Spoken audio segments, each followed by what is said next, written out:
Today I'm here to talk to you about the future of esports as an industry and to share some of my insights I gained over the course of my research into that through both articles and through an interview with Mr. Hines, the esports coach for high school esports at our school, Divine Child. So, esports currently, the status quo opinion is that pro esports is the place to be. It is viewed as the emerging center of the industry by the status quo. And the other opinion is that esports is a growing industry, but it isn't going to reach as great an impact as traditional sports. And from talking to Mr. Hines and looking up some articles, I don't think the status quo is correct.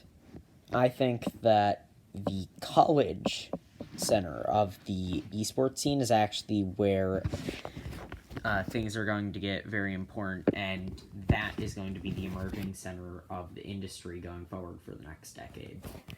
Because previously, big colleges hadn't gotten involved yet.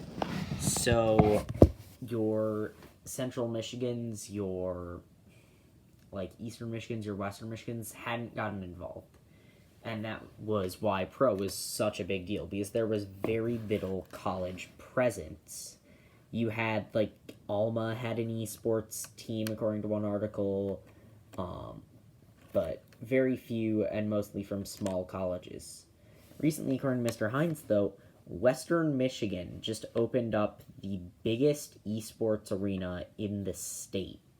So bigger colleges are really starting to jump in and fund this part of the industry, and that is going to, in my opinion, lead to a meteoric rise in influence and impact on the future of esports. College esports is going to be a very big deal, especially when the colleges that are even bigger than an already major college like Western Michigan, such as U of M or your Michigan State, start to get involved in action, and Mr. Hines shared that opinion as well.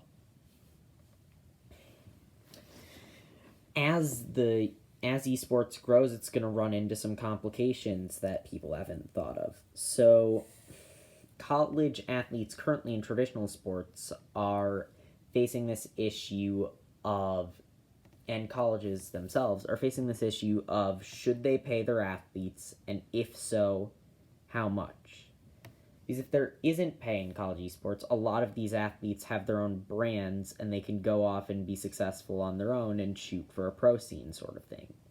The same dilemma is going to face esports athletes, especially independent brands. Those who have built up their own brands are really going to have to face that dilemma of, do we go to a college and take a free scholarship and publicity, or do we keep growing our own independent brand and go straight into the pro scene? So colleges are going to have to grapple with if they pay their esports athletes, or if they go for the more traditional sports approach of college scholarships to a lucky few and publicity for the rest, while the college takes most of the money. To be fair, that is a controversial issue in traditional sports. It is undergoing some changes. Some people are considering changing the pay for college athletes, but so far that is where it's at in traditional sports. The other thing that esports is really going to have to deal with is companies are starting to really restrict how their video games can be played. So Nintendo, for example, has a video game called Smash Bros, and it is part of a major esports scene across the country. It's used in a lot of tournaments at both a pro and high school and college level. Nintendo recently has started shutting down tournaments and issuing cease and desist orders to tournaments because they frankly don't want their game being played as part of esports, at least according to the stuff that their company has put out. So it's going to be very interesting to see if other companies follow that lead and start to really restrict their esports access. League of Legends, for example, one of the biggest esports games, recently sold exclusive rights to Playverse, according to Mr. Hines. Playverse is one of 3 major tournament leagues, but because the rights are exclusive, that means League of Legends can no longer be played for college and high school esports outside of the Playverse league. It's restricted its access heavily to one of 3 major leagues. Some of the other leagues are NASEF, for example, is a very big one. So it's going to be very interesting to see how this impacts the future of the industry.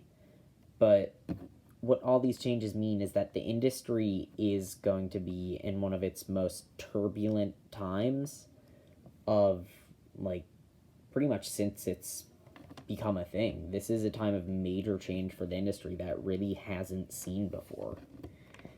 Everything going on is having a major impact on it. Company policy, college becoming a bigger deal and bigger players in the college world with more money getting involved, independent brands beginning to exert more influence on the scene. All these things are going to shape the future of the industry. If you want to get involved in this industry at a point where it is full of opportunity and full of change, now is the time to invest in esports.